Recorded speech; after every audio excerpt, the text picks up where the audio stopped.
Box open ಮಾಡ್ತಾ ಇರಬೇಕಾದ್ರೆ ಈ ರೀತಿ ಕಲರ್ಫುಲ್ಲಾಗಿ ಏನಾದರೂ ಕಾಣಿಸಿದ್ರೆ ಎಷ್ಟು ಚೆನ್ನಾಗಿ ಅನಿಸುತ್ತೆ ಅಲ್ವಾ? ಹಾಗೆಯೇ ಇದು ನೋ ಬೇಕ್ ನೋ ಫೈರ್ ರೆಸಿಪಿ. ಮಾಡಲಿಕ್ಕೆ ಸಿಂಪಲ್ ಆದರೂ ಕೂಡ ಟೇಸ್ಟ್ ಮಾತ್ರ ಅಲ್ಟಿಮೇಟ್ ಆಗಿದೆ. ನಾನಿಲ್ಲಿ ಮಾರಿ ಲೈಟ್ ಬಿಸ್ಕಿಟ್ನ ದೊಡ್ಡ ಪ್ಯಾಕ್ ತೊಗೊಂಡಿದ್ದೀನಿ. ನೀವು ಯಾವುದಾದ್ರೂ ಡೈಜೆಸ್ಟಿವ್ ಬಿಸ್ಕಿಟನ್ನು ತಗೊಳ್ಳಿ. ಫ್ಲೇವರ್ಲೆಸ್ ಆಗಿದ್ದರೆ ತುಂಬ ಚೆನ್ನಾಗಿರುತ್ತೆ. ಈ ಬಿಸ್ಕಿಟ್ನ ಪೌಡರ್ ಮಾಡ್ಕೊಳ್ಬೇಕು. ಹಾಗಾಗಿ ಒಂದು ಮಿಕ್ಸಿ ಜಾರ್ಗೆ ಎಲ್ಲ ಬಿಸ್ಕಿಟ್ನ ತುಂಡು ಮಾಡಿಕೊಂಡು ಹಾಕ್ಕೊಳ್ತಾ ಇದ್ದೀನಿ. ನ್ಯಾಚುರಲ್ ಫ್ಲೇವರ್ ಇರಲಿ ಅಂದ್ಬಿಟ್ಟು ಒಂದು 2ರಿಂದ 3 ಏಲಕ್ಕಿನ ಆ್ಯಡ್ ಮಾಡ್ಕೊಳ್ತಾ ಇದ್ದೀನಿ. ಇದು ಫೈರ್ಲೆಸ್ ರೆಸಿಪಿ ಆಗಿರೋದ್ರಿಂದ 5 to 10 ಮಿನಿಟ್ಸ್ ಒಳಗೆ ಆರಾಮಾಗಿ ಮಾಡ್ಕೊಳ್ಬೋದು. ಹಾಗೆ ನೀವು ಸ್ವೀಟ್ ಟೂತ್ ಅವರಾಗಿದ್ದರೆ ಈ ರೆಸಿಪಿನ ಮಸ್ಟ್ ಟ್ರೈ ಅಂತಲೇ ಹೇಳಬೇಕು.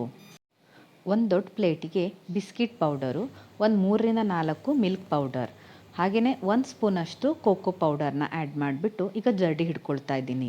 ಜರಡಿ ಹಿಡ್ಕೊಳ್ಳೋ ಮೇನ್ ರೀಸನ್ ಏನು ಅಂದರೆ ಚೆನ್ನಾಗಿ ಒಂದು ಮಿಕ್ಸ್ ಆಗುತ್ತೆ. ಹಾಗೆಯೇ ಪೌಡರ್ ಮಾಡುವಾಗ ಬಿಸ್ಕಿಟ್ ಏನಾದರೂ ಹಾಗೆ ಉಳಿದ್ಬಿಟ್ರೆ ಈಗ ನಾವು ಅದನ್ನು ಸಪ್ರೇಟ್ ಮಾಡ್ಕೊಳ್ಬೋದು.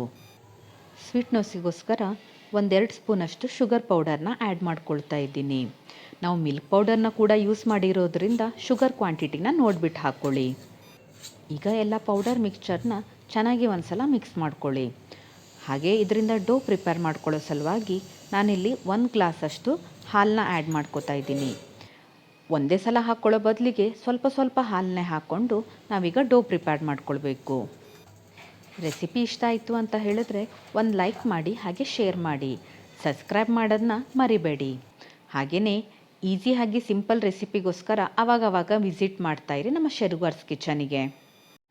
ನಾವು ಪ್ರಿಪೇರ್ ಮಾಡ್ಕೊಂಡಿರೋ ಡೋ ಸಾಫ್ಟಾಗಿದ್ದರೆ ತಿನ್ನೋ ಟೈಮಿಗೆ ಚೆನ್ನಾಗಿರುತ್ತೆ. ಹಾಗಾಗಿ 1-2 ನಿಮಿಷ ಆದರೂ ಚೆನ್ನಾಗಿ ನಾದ್ಕೊಳ್ಬೇಕು.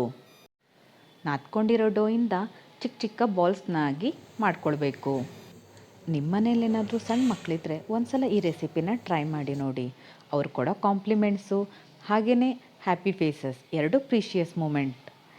ಕಲರ್ಫುಲ್ ಹಾಗೆ ಇನೋವೇಟಿವ್ ಸಲುವಾಗಿ ಜೇಮ್ಸ್ನ ಆ್ಯಡ್ ಮಾಡ್ಕೊಳ್ತಾ ಇದ್ದೀನಿ. ಹಾಗೆಯೇ ಈ ರೆಸಿಪಿ ನೋಡಿದಾಗ ನಿಮಗೆ ಏನು ಹೆಸರು ನೆನಪಾಯಿತು ಅಂತ ಕಮೆಂಟ್ ಮಾಡಿ ತಿಳಿಸಿ.